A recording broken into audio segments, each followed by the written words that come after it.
कुछ दिन पहले सुप्रीम कोर्ट ने नुपुर शर्मा को फटकार लगाई थी और ये कहा था कि देश का माहौल खराब करने की जिम्मेदार वो ही हैं और उनको टीवी पर आकर माफी मांगनी चाहिए। हालांकि अब सर्वोच्च न्यायालय ने नुपुर शर्मा को पैगंबर मोहम्मद पर की गई टिप्पणी को लेकर उनके खिलाफ दर्ज एफआईआर पर 10 अगस्त तक गिरफ्तारी पर रोक लगा दी। मुझे कार्यकर्ता मुझे धमकी दे रहे।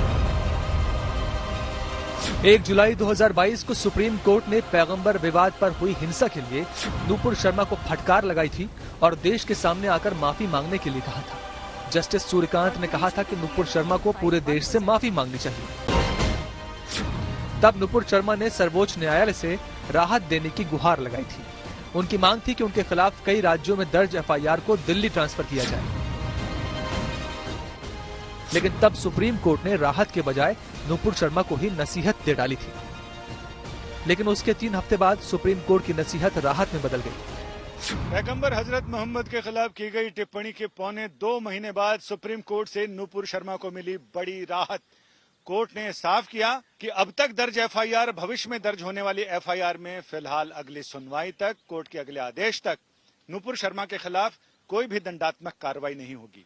केंद्र और उन राज्यों में जहां नुपुर के खिलाफ एफआईआर दर्ज है, सुप्रीम कोर्ट ने नोटिस जारी कर जवाब मांगा है। 10 अगस्त को अब इस मामले में अगली सुनवाई होगी। यानी कुल मिलाकर नुपुर शर्मा ने पौने 2 महीने बाद ही सही राहत की सांस तो जरूर ली है। 19 जुलाई को जस्टिस सूर्यकांत और जस्टिस पारदीवाला की बेंच ने नुपुर की याचिका पर सुनवाई की। ये वही बेंच थी जिसने इससे पहले 1 जुलाई को नुपुर शर्मा की याचिका सुनने से मना कर दिया था।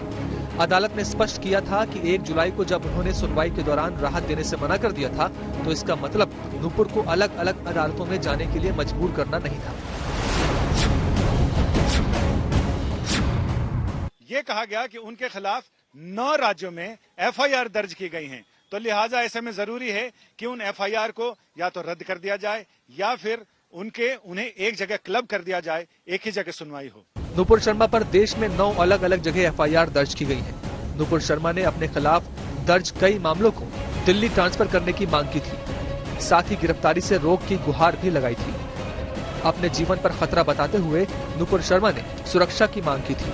इसके जवाब में सुप्रीम कोर्ट ने 10 अगस्त तक उनकी गिरफ्तारी पर रोक लगाने का आदेश दिया है। उसी दिन इस मामले की अगली सुनवाई भी तय की गई है।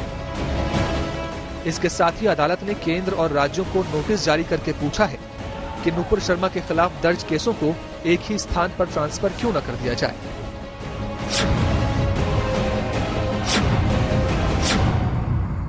नुपुर शर्मा के वकील ने कहा कि चूंकि दिल्ली में ही पहला मामला दर्ज हुआ था, लिहाजा वो चाहते हैं कि इसकी सुनवाई अगर दिल्ली में हो जाए तो इससे बेहतर कुछ नहीं हो सकता है।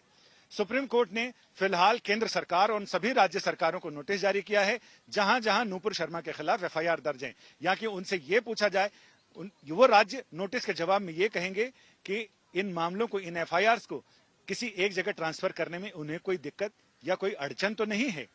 10 अगस्त को इस मामले की अगली सुनवाई होगी। तब तक जिन जिन राज्यों को और केंद्र सरकार इसमें अपना रुख साफ कर देगी और जिससे ये पता चल जाएगा कि आखिर उन सरकारों को अगर किसी तरह की आपत्ति नहीं हो, तो फिर नुपुर शर्मा के खिलाफ सभी एफआईआर के दिल्ली ट्रांसफर होने का रास्ता साफ हो जाएगा।